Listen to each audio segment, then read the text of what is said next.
So today I'm going to show you a little bit about a 59 Mercedes 220S that we had in a shop last summer.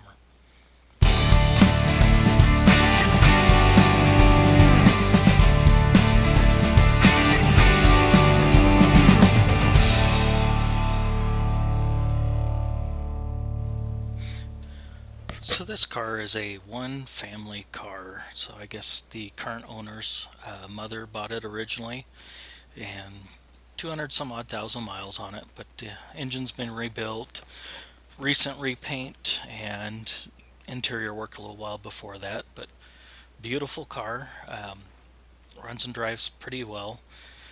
But of course, it wouldn't be at the shop if it didn't need some work. And so when it first came in, we mostly did looked it over, make sure it was good to drive. There's only maybe another month, two at the most, of summer driving season before it'd be put away. So um, found a few minor problems, but they're still we have to work around them, or at least get it on the road for them.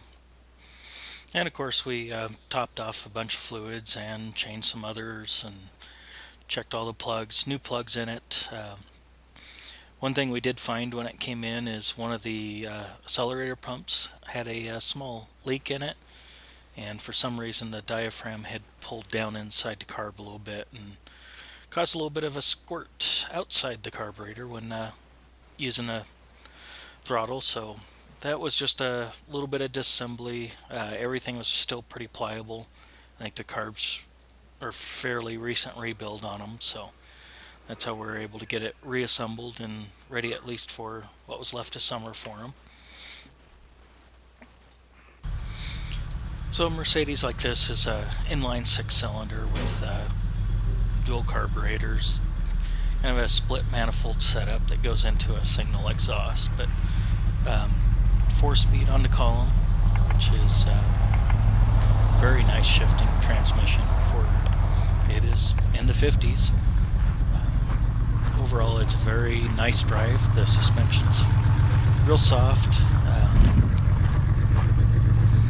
So I was especially kind of thrilled by the massive wood dash on this. There's actually a lot of nice woodwork in the car. Kind of one of the neat traits of the old cars that had actual woodwork and not, painted or plastic stuff. Trust this cloth from the started imitating in later years. The dash even has a nice wood handle carved into it. So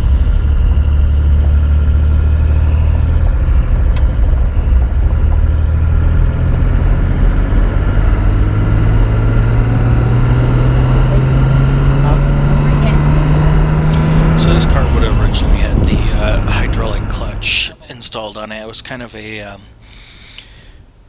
if you selected a different gear, the hydraulics would actually actuate the clutch, but that was a temperamental system, and of course got removed, and so this is just a standard clutch at this point.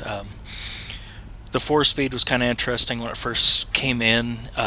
Could not find a detent for getting it into reverse. I actually went online, looked it up to make sure I was in the right area to actually get it in reverse, because at first you think it's a 3 on a tree, which is the most common. But with a high mileage car, some things just have a little more slop, and it's hard to get into gear. But reverse, all the forward gears are actually very smooth, work very nice.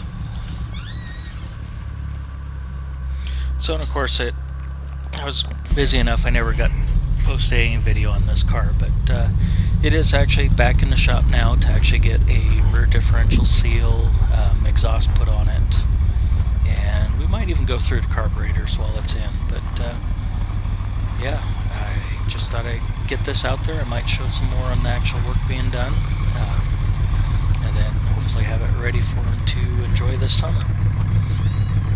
So one thing you quickly find with one of these Mercedes is the convertible top has many layers to it. It's pretty much got a blanket between a couple of the exterior and headliner side, and it makes it incredibly hot in summer, so you are going to drop the top when the sun's out.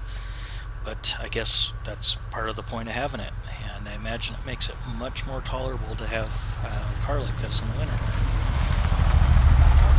So if you're considering a car like this, or even just have a chance to drive one, you absolutely should. You'll quickly realize why Mercedes had the reputation it did. This would be, I mean, it's a great driving little car, plenty of get up and go. I mean, it's fine on modern roads and just a real joy to drive.